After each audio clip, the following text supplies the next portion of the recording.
So this is going to be a bit of a different video, a bit more personal, that sort of thing.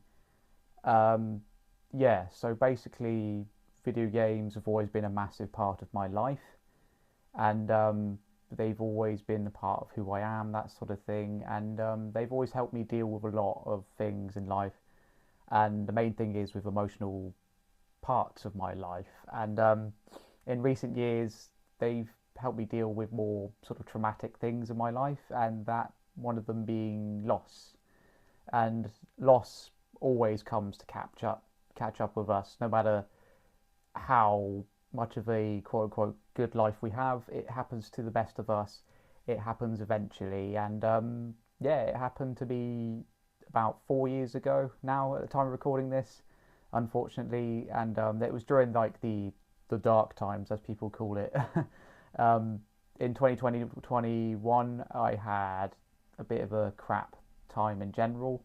Um, the family dog we owned died. He was 10 years old. Had him since I was like 17 years old. Yeah.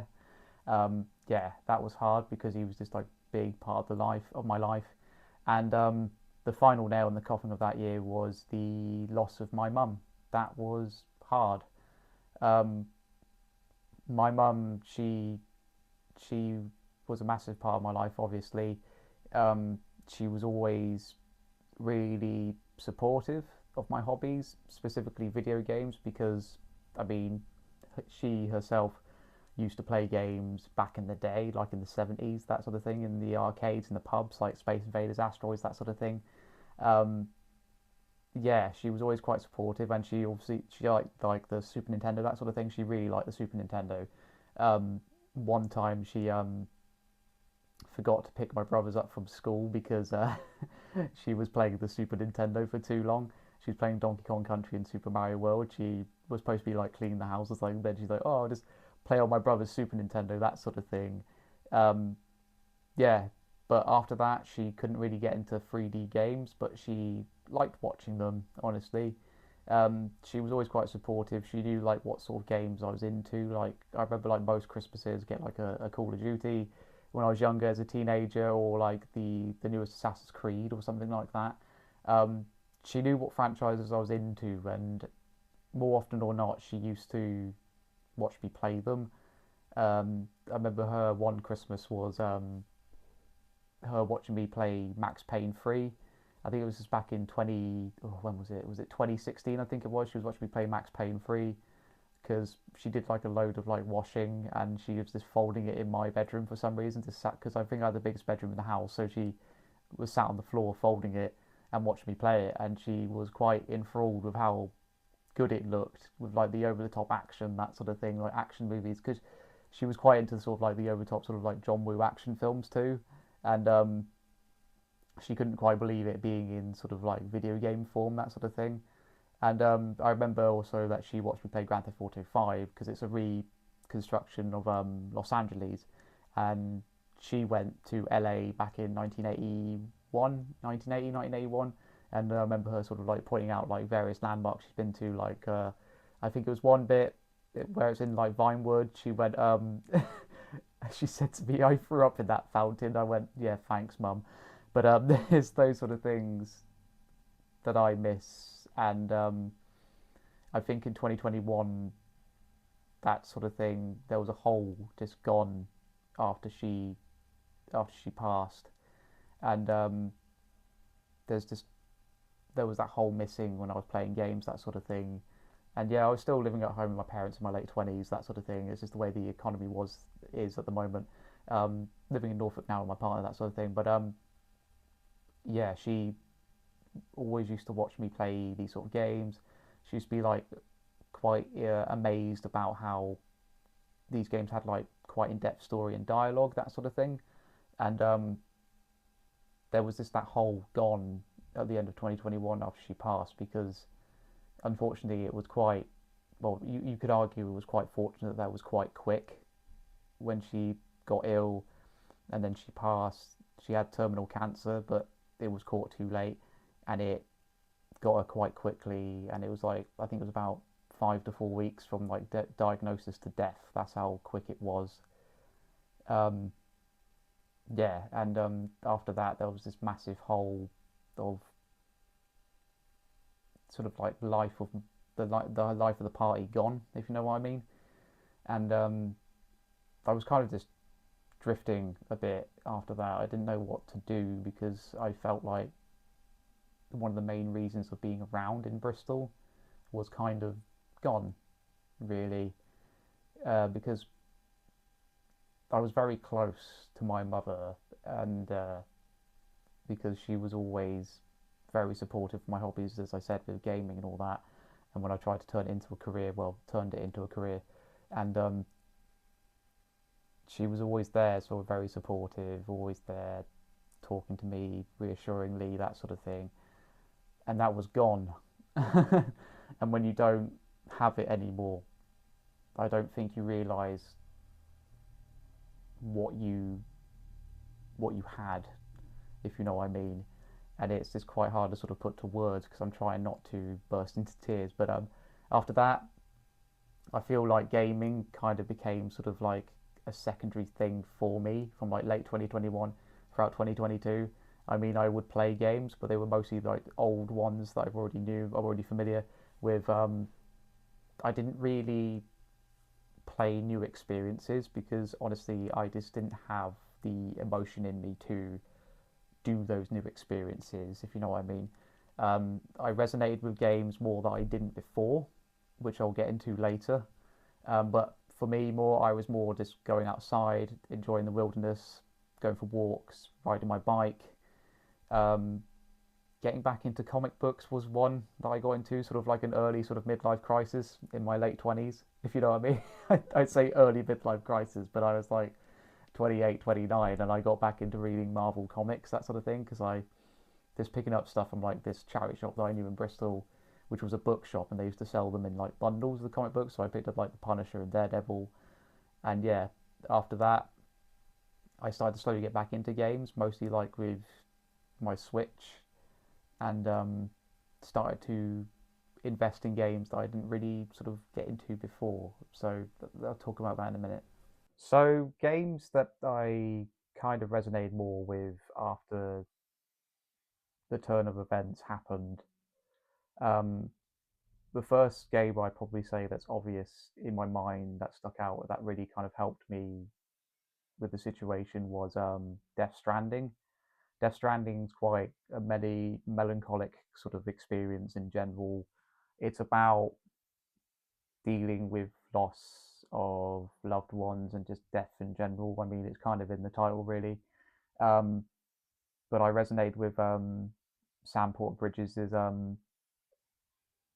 journey as a whole because I myself kind of was like that during that sort of era in the early 2020s where I was on my own mostly.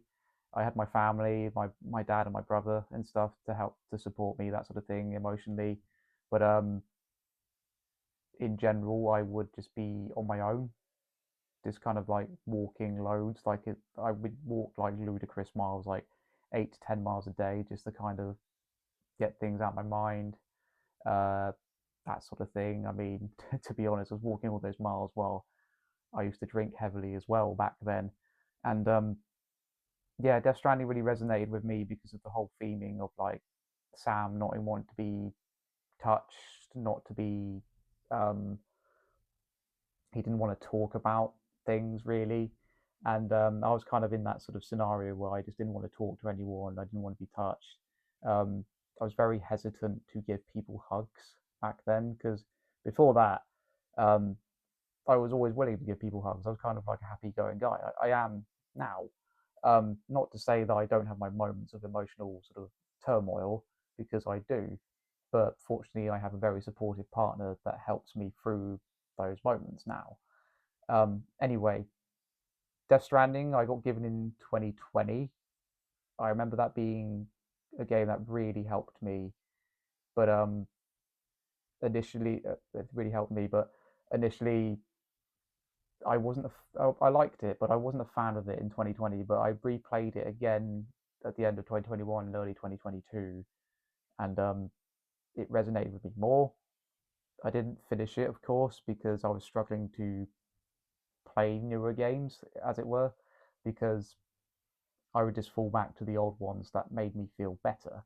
Which I think we all do that when it comes to sort of like dealing with loss, that sort of thing. Because I'd be like replaying Red Dead Redemption 2 for like the 50th time or whatever it was, or any Rockstar game from that period before 2018, like GTA 4, that sort of thing.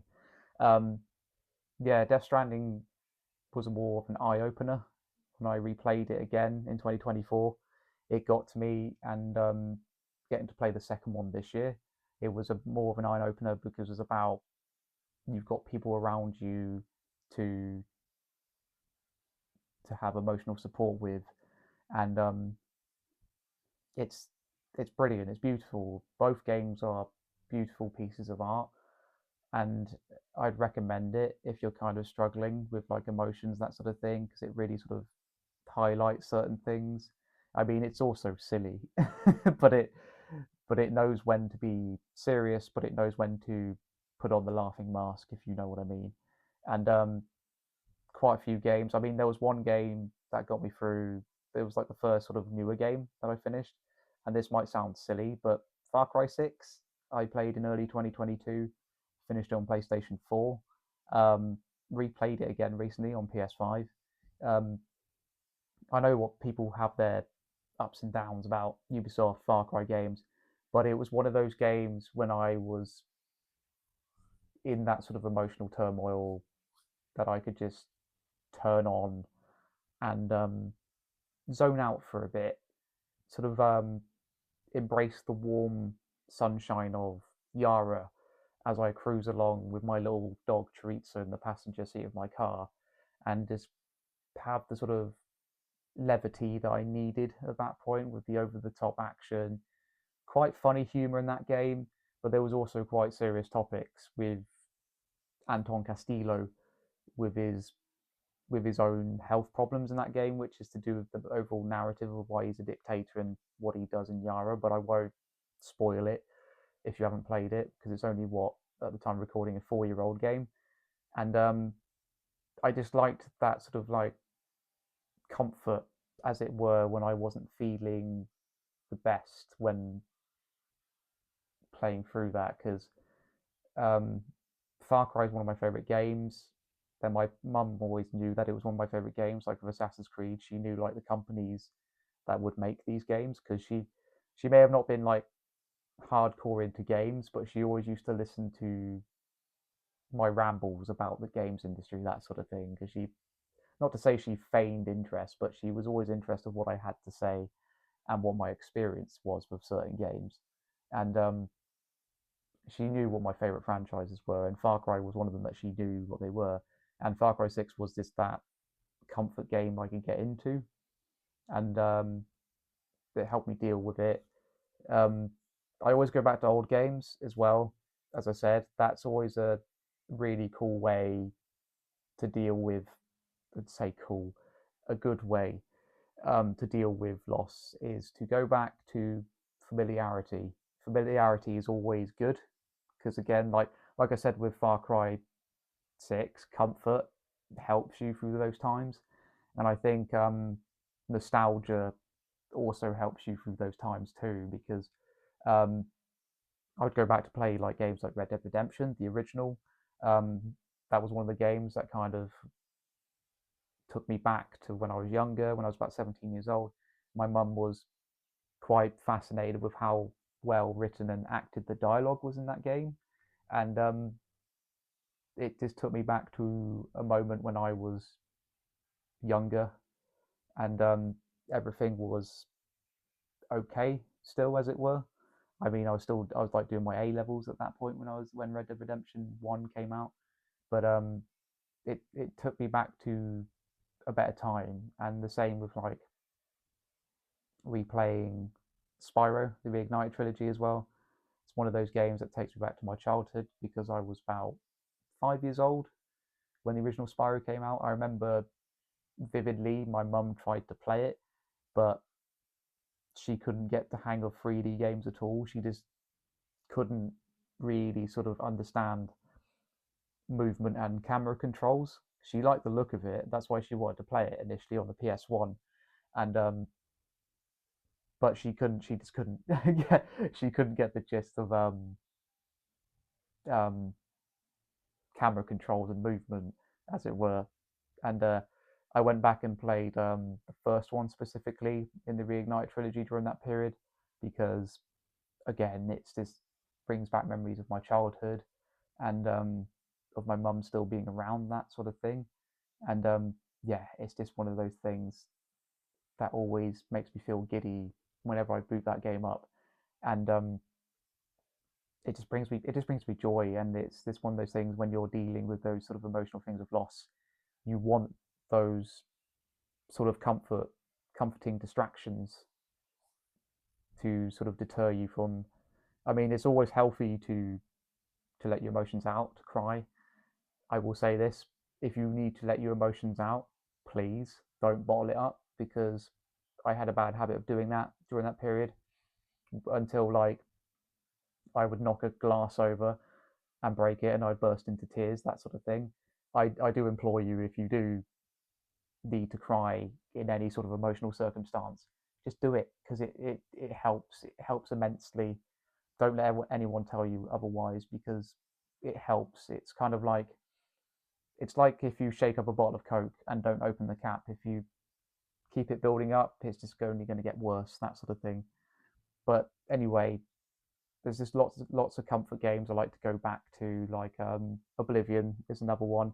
I've waxed lyrical about Oblivion in my review I did of it first time I started this YouTube channel, and again, it's all about comfort when you go back to sort of the older games, and when you're dealing with certain emotions, because we need those moments where it makes you feel like a kid again, or it takes you back to a time when you were a younger adult to deal with certain things. And yeah, Oblivion is one of those games because I've waxed lyrical about it before, but it takes me back to being a child and that sense of wonderment when there was nothing harrowing going on in my life, and just exploring the world at my leisure, just exploring this beautiful world that I still think looks good nearly 20 years later with Oblivion.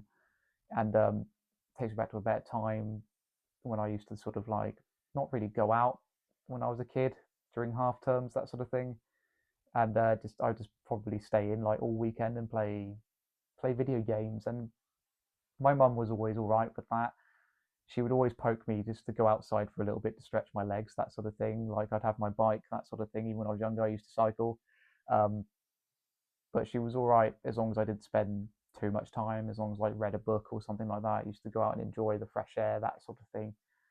But yeah, it's always good to kind of go back to comfort things to help you deal with loss, to take you back to more sort of grounded and safe moments, as it were.